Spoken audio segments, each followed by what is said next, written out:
Chers étudiants, bonjour. Sur cette vidéo, je vais vous présenter brièvement le type booléen en C++.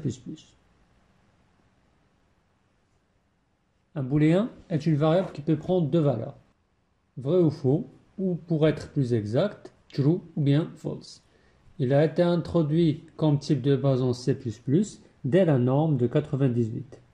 Alors que dans le langage C, ce type n'existait pas par défaut, et ce n'est qu'en 99 qu'il a été officiellement introduit à travers une nouvelle bibliothèque standard qui est stdbool.h. D'un autre côté, un booléen codé en mémoire sur un octet, qui est l'équivalent de 8 bits. Et là, pas mal d'entre vous vont se poser la question, pourquoi utiliser 8 bits en mémoire pour gérer seulement deux valeurs? Et logiquement, un seul bit suffira. Eh bien, la réponse est simple. C'est parce que dans la mémoire d'un ordinateur, une adresse correspond à un octet. Et on ne peut pas, au moins pour le moment, associer une adresse mémoire à un bit précis. Pour ce qui est de la déclaration d'un booléen, on utilise le mot-clé bool, suivi de l'identifiant de la variable, sans oublier un point-virgule à la fin. Si vous voulez affecter une valeur à une variable booléenne, on commence par spécifier l'identifiant de la variable, suivi de l'opérateur d'affectation, sans oublier le point-virgule à la fin. Concernant la valeur à affecter, cela peut être les valeurs true ou false, ou n'importe quelle valeur de n'importe quel type. La logique adoptée est que le compilateur va considérer toute valeur non nulle comme vraie, et toute valeur nulle comme fausse.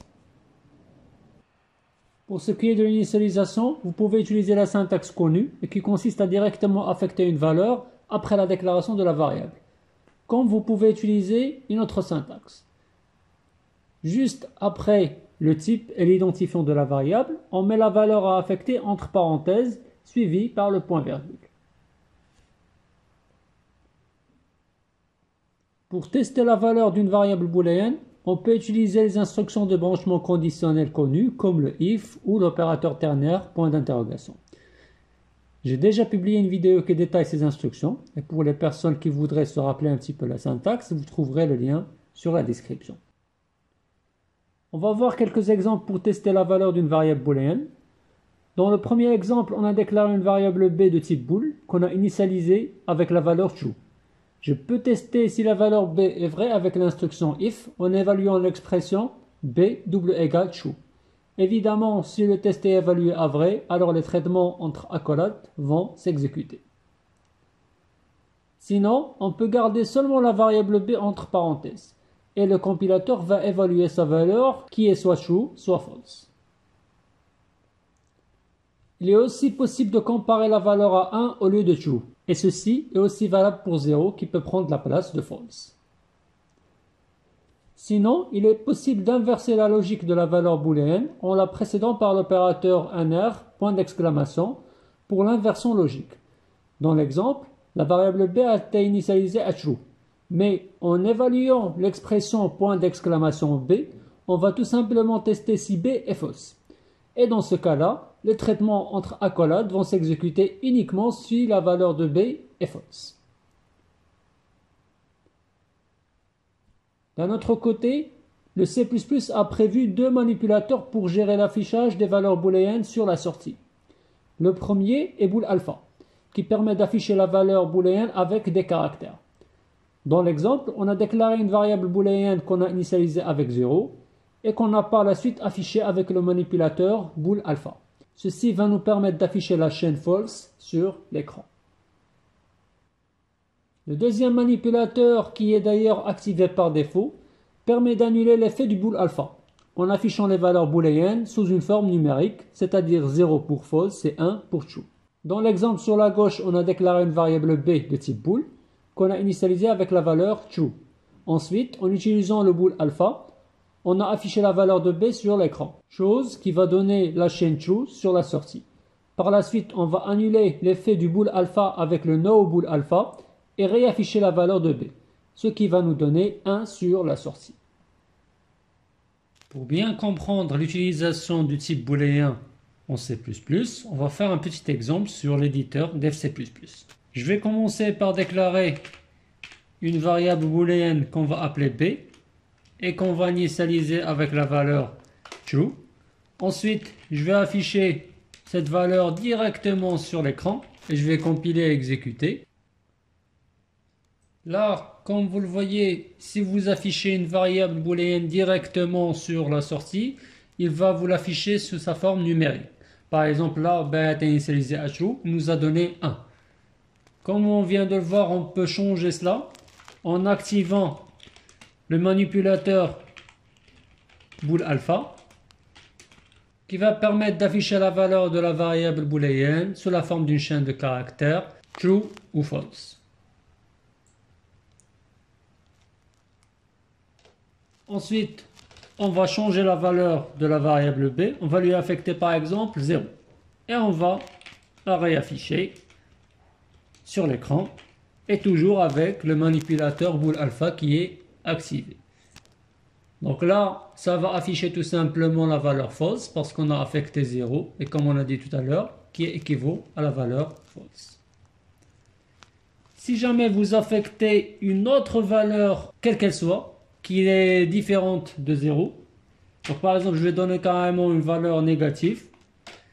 Donc, si je réaffiche, il va dans tous les cas la prendre comme une valeur vraie.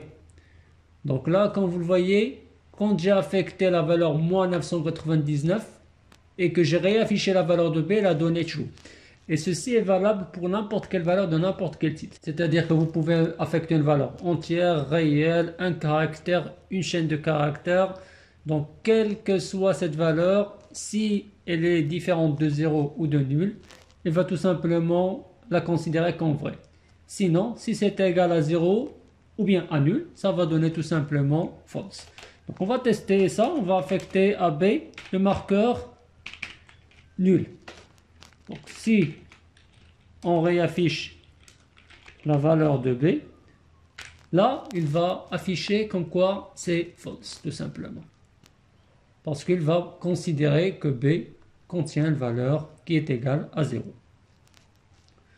Si jamais vous affectez à une variable booléenne le résultat d'une opération arithmétique, le compilateur, ce qu'il va faire, c'est qu'il va évaluer cette expression. Si elle est nulle, b va recevoir, ou la variable booléenne va recevoir false. Et si elle est différente de nulle, elle va recevoir vrai, tout simplement.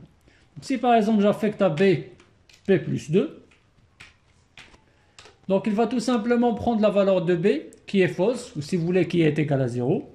Il va additionner 0 à 2, ça va donner 2. Il va affecter ça à b. Et là, la valeur qui sera affectée à b, c'est vrai, parce que tout simplement, b plus 2 qui est égal à 2 est évalué à vrai. Et du coup, si vous réaffichez la valeur de b sur l'écran, il va vous afficher la valeur true.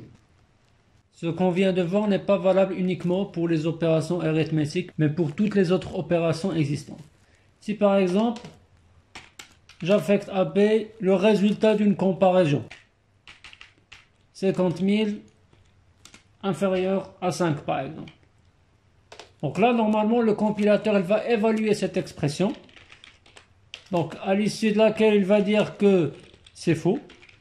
Et là, si on affiche ça sur l'écran, donc, ou plutôt si on affiche la valeur de b sur l'écran, comme vous le voyez, elle va retourner false, qui équivaut à l'évaluation de cette expression.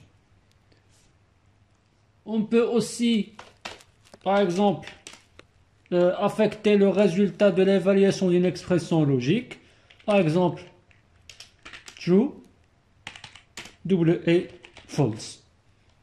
Donc là aussi, on peut afficher la valeur de b qui va là aussi donner false parce que true et false va donner false. Pareil pour les expressions bit à bit, je peux mettre par exemple b chapeau égale 1 par exemple. Donc là je vais utiliser l'opérateur ou exclusif et si je réaffiche,